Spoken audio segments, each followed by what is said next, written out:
This program is presented to you by Carnation, your cooking kumare. Cooking Kumares, Cooking Kumares, kundi ang inyong Cooking Kumares. Che, saka na yun. That's what they say. That's what I mean. Love Politas. Ano? Love her. Ay, nako. Spell stress. Ang kulit talaga, oh. Yun na naman ba yung kachat mo kanina? Hindi yung client ko. Hindi ko alam kung bakit napunta sa akin tong account na to, eh. Ano ba yan? Pinsan, hindi ka pa nasanay. Di ba lagi ka naman nasa-stress sa trabaho? Okay lang Pero yun. ang kulit talaga. Grabe talaga to, sukdulan. Ma-off na nga tong cellphone ko. Tingin nga muna bago mo i-off. Off na. Naku naman. Baka kasi may gusto yan sa'yo. Kaya ganyan. Ito kayo. Oo nga, tsaka alam mo, huwag mo na isipin yan masyado. Ganyan talaga ang client. Malay mo, stressed yun sa work, tapos pinapasa lang din sa'yo. Oh, yan mo na, huwag mo na isipin. Tama. Alam mo, katapat niyan, movie marathon. So, let's start with this one. Ay, tama. Sige, sayang na yan. Game ako dyan, pero pwede ba tayong gumawa ng pika-pika, kahit pika-pika snack? Perfect yan. Tama-tama. Yung snack na gagawin natin, may naisip ako. Gawa tayo ng shrimp tacos. Ay, sarap. Shrimp tacos. Shrimp tacos. Para habang nanonood tayo ng movie. Yes. Tapos na. Uy, nakasmile na. Tara na. I promise, oli ka na lang. Oo, Dala tayo. tama, food muna. Let's Wala go. muna Service pansinin na yan. yan. Ayan. Yan ba yung cranberry juice? Pampadayet para sa'yo. Ano, CJ, yan na naman ba yung lagi mong kausap na client? Ay, ako, siya pa rin ba? yun, pinsan. Ayaw niya talaga akong tantanan. Relax na. Ka lang. Relax lang. CJ, ang wrinkles. Bawal tayo magka-wrinkles, no? Ayan. Para beauty pa rin. Yumi, simulan na nga natin yung coconut shrimp tacos para kumalmat ka sa Buti CJ. pa nga at nagwawax na ang mukha niya sa CJ. Pagaluin muna natin yung ating batter para dun sa ating Okay. shrimp Sige. chocolate. Kunin ko na Yes. yung mga ibang ingredients din. So, what do we need for this one? Ito, Mars, meron tayong egg. Egg, I'll take that. Of course, yung ating shrimp. Kadipin na to ah. Then, Ay. beer. Beer! Yes. Para saan yung beer? Talaga may beer? Maya-maya, Mars, makikita mo talaga kung paano natin gagamitin yung surprise din. Kala ko ba? Yung mga vegetables natin. So, gagamitin natin yung para sa batter, isang egg, 1/3 cup ng flour, tapos siguro a teaspoon ng baking soda, tapos 1/3 cup ng beer. Tama. Pagkatapos, lalagay natin yung kumare natin. 1/3 cup din ng carnation, Then diba? lalagay na. Ayan, painitin na natin kaya yung mantika since mag-deep fry tayo. Ayan. Tapos ibibit ba natin yan?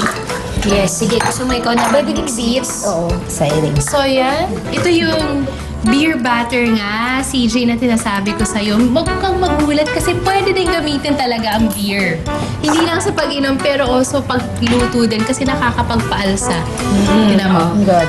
Ayun ang magbabubbles. You will see bubbles. Yan yung magpapaalsa sa batter natin. Wow. Uy, Namin kakalimutan yung ating cooking kumares. Yes. At lalagyan natin. Yan yung pampakreamy ng ating batter. In fairness, kakaibang klaseng tacos itong gagawin natin ngayon ah. Very tropical vibe actually. Ayan. So, nilagay na natin yung ating cooking kumare, yung carnation evap. Ayan. Okay? Tapos, sakto-sakto, ito na yung flour natin. Now, babalutin muna natin or i-dredge natin dito yung ating shrimp. Tapos sa bread. Tapos, dive dito sa ating Can I milk do that? butter. Sure! And then, ito na yung last stop, yung kanyang desiccated coconut. Tulungan kita. Papagulungin natin dito sa desiccated coconut itong shrimp. Parang gagawin natin to sa kliyente mo Kasi yung hulugan na natutuwa ka masyado. Oo, ganyan. Lagay mo muna doon sa wax paper, tapos isa-set aside muna natin siya hanggang hindi pa mainit yung ating oil. Tama. Alam mo, ibang klase talaga yung stress namin sa opisina. Grabe talaga yung stress. Nakakapagod siya. Alam mo yung sunod-sunod yung accounts, wala kang pahinga. Ako nakakaloka minsan na parang breakdown na lang ako eh.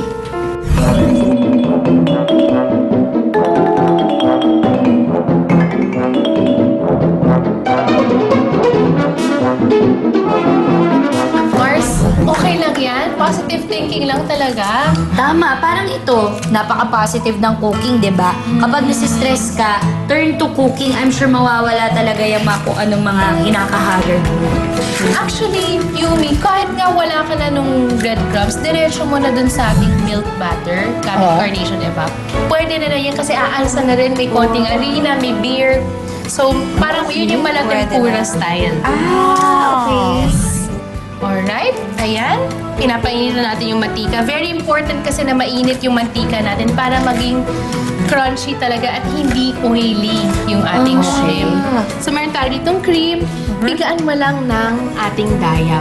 Gano'ng karami? Yung buong yan. Okay. And then, haluin lang. May sour cream na tayo para doon sa tacos. Great. Sarap. Ayan, Mars.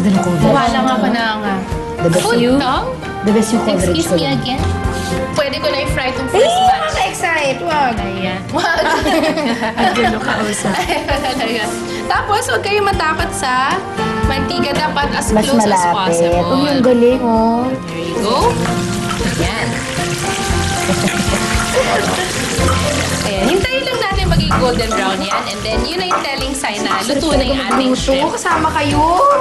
Lalong-lalo na kapag ang recipe natin ay nagkakaroon ng twist gamit ang carnation. Yes, mga simpleng recipes, kagaya ng tacos. Hindi ko talaga akalain na pwedeng maging ganito kabongga yung tacos. Kanina, stress na stress ka. Ngayon ay nag-chumika ka na ngayon. Kasi, yun tuloy na alat. Naalala mo na na. Ayan, Mars, pag-grate naman ng cheese. Ayan. Favorite mo yan. Alam mo na. Pansin ko nga sa lahat ng lutuin natin, sa'yo nakatoka itong pag-cheese grating. Ako na bahala dito, Marcy. Ayan. There you go. Ang ganda na ng color, no, ng shrimp. Ang bango ng desiccated coconut, no? Oo, napaka-fresh ng amoy niya. Parang macaroons niya ang Yun. nare-remind ako. Yun ba yung gamit mo? Yes, Yes. Mars. Ayan. Ang ganda ng shrimp. Perfect. So far, okay. Perfect. Ayan. Okay, so naghiwa ka na ng cabbage, meron na tayong sour cream, cheese. Yumi, meron ka ba siyang salsa? Baka may mga natira kang dip. Alam mo, mahilig si Koy sa Mexican food, kaya meron talaga kami. Ayun! May assembly line na tayo dito. Yung flour tortillas, yung sour cream. Ayan, i-arrange lang natin siya, di ba? Yes, plating na! Wow! O, So, sige. first ito yung sour cream, di ba? And then, yung ating repolyo. Wow. And then, of course, yung ating coconut shrimp na Anim po ang good. keso. Di ba may carnation evap dun sa ating batter? And then, cheese. Tanang spoon. Kung mahilig sa cheese, kung hindi naman mahilig, okay lang Ako muna. parang gusto ko yung madadamihan ako dun sa Ayan, tapos pa-drizzle lang sa isa. Ayun na yun. Oh, wow. Yan ang pampatanggal ng stress. Oo. Hindi ka na. And then, cilantro lang. Wow! Oh my God! Oh, kalimutan mo na. Dagdagan mo pa ulit yung cheese. Ay, naku, thank you guys ha. At least kahit paano kalmado na ako. Tacos lang pala yung tranquilizer ko. Oo, di ba? Tsaka tignan mo naman, ibang-iba talaga tong tacos na ginawa natin dahil talagang creamier and tastier dahil may twist ng carnation. Tama. Oh, yun na nga. Creamy, tapos with a twist pa. Diba? Sarap. I love it. Ako, titikman ko na lang. Oh, marinate pa ulo mo nila. Hindi na nga, di ba? May kapatawag. Ano ba yun? Take a look. Kala ko ba naka-off yung phone mo? Oh, sino yan? Yung kachat mo, yung client? Secret. Well, girls. Ikaw talaga, kumain na nga lang tayo. Let's bite to that. Picture. Alright! Hello. Another yummy dish from the Cooking Comares.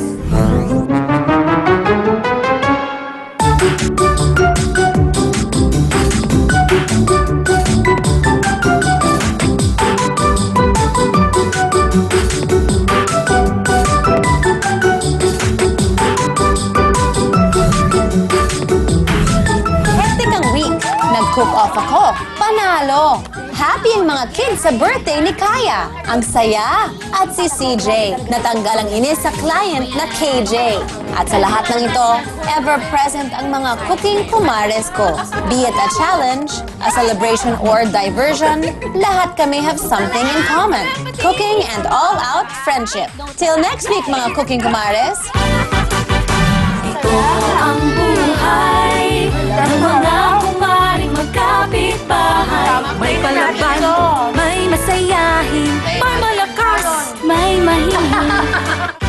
2 to 1 ako. Just one ingredient and Carnation.